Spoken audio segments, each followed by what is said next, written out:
Sir ಒಂದು Instagram ಪೇಜ್ನಲ್ಲಿ ಮಹಿಳೆಯರ ಖಾಸಗಿ ವೇಳೆಯಲ್ಲಿ ತಾವು ಓಡಾಡೋ ಟೈಮನ್ನು ನಲ್ಲಿ ಸಾರ್ವಜನಿಕ ಸ್ಥಳಗಳಲ್ಲಿ ಅವರ ಒಂದು ಅನುಮತಿ ಇಲ್ಲದೆ ಹಾಗೂ ಒಂದು ದುರಾದ್ದೇಶದಿಂದ ಅವರ ಚಿತ್ರಗಳು ಹಾಗೂ ವಿಡಿಯೋಗಳನ್ನ ಮಾಡಿಕೊಂಡು ಒಂದು ಇನ್ಸ್ಟಾಗ್ರಾಮ್ ಪೇಜ್ನಲ್ಲಿ ಅಪ್ಲೋಡ್ ಮಾಡುವ ಕುರಿತು ಜೂನ್ನಲ್ಲಿ ಒಂದು ಸ್ವಯಂ ಪ್ರೇರಿತ ದೂರು ಬನಶಂಕರಿ ಪೊಲೀಸ್ ಠಾಣೆಯಲ್ಲಿ ದಾಖಲಾಗಿದೆ.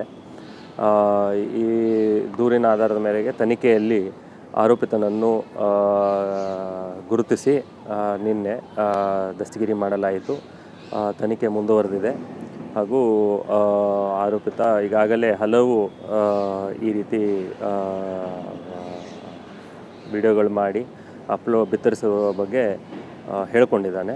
ತನಿಖೆ ಮುಂದುವರೆದಿದೆ. ಸರ್ ಹೆಂಗೆ ಏನು ಯಾವ ಉದ್ದೇಶಕ್ಕೆ ಮಾಡ್ತಾ ಇದ್ದ ಏನು ಉದ್ದೇಶ ಅಂದರೆ ಬೇಸಿಕ್ಲಿ ಕೆಲವ್ರಿಗೆ ಅದೊಂದು ವಿಕೃತ ಇದಿರುತ್ತೆ, ಹೆಣ್ಮಕ್ಳದ್ದು ಅಸಹ್ಯವಾದ ಒಂದು ಫೋಟೋ ವಿಡಿಯೋಗಳು ತೆಕ್ಕೊಂಡು ಬಿತ್ತರಿಸೋದು.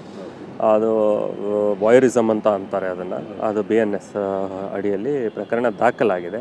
ಆರೋಪಿತನು ಪಂಜಾಬಿನ ಮೂಲದವನು, 26 ವರ್ಷದ ಯುವಕನಾಗಿರ್ತಾನೆ ಹಾಗೂ ಸದ್ಯ ಯಾವುದೇ ಕೆಲಸ ಮಾಡ್ತಿರೋದಿಲ್ಲ. KR ಪುರಂನ ನಿವಾಸಿಯಾಗಿರ್ತಾನೆ. ಸರ್ ಎಲ್ಲೆಲ್ಲಿ ಯಾವ್ಯಾವ ಏರಿಯಾದಲ್ಲಿ ಈ ರೀತಿ ಮಾಡಿದ್ದಾನೆ? ನಗರಾದ್ಯಂತ ಬೇರೆ ಬೇರೆ ಪ್ರದೇಶಗಳಲ್ಲಿ ಮಾಡಿದ್ದಾನೆ. ಅದು ಬಟ್ ಅದು ಆನ್ಲೈನ್ ಅಪ್ಲೋಡ್ ಮಾಡಿರೋ ಕಾರಣ ನಾವೇನೇ ಸ್ವಯಂ ಪ್ರೇರಿತವಾಗಿ ಇಲ್ಲಿ ದೂರು ದಾಖಲಿಸ್ಕೊಂಡು ಎಲ್ಲ ಘಟನೆಗಳ ಬಗ್ಗೆನೂ ತನಿಖೆ ಮುಂದುವರೆದಿದೆ. ಯಾರಾದರೂ ತಮ್ಮ ವಿಡಿಯೋ ಅಥವಾ ಫೋಟೋನ ಅಪ್ಲೋಡ್ ಮಾಡಿದ್ದಾರೆ ಅನ್ನೋ ಗಮನಕ್ಕೆ ಬಂದರೆ ತಾವು ಸಹ ಒಂದು ದೂರು ನೀಡಬಹುದಾಗಿದೆ. ಅದರದ್ದು ಪ್ರತ್ಯೇಕವಾದ ಬೇರೆ ದೂರನ್ನು ದಾಖಲಿಸಬಹುದಾಗಿದೆ. ಅಂದರೆ ವಿಡಿಯೋ ಮಾಡ್ಕೊಂಡು ಸೋಷಿಯಲ್ ಮೀಡಿಯಾದಲ್ಲಿ ಹೌದು.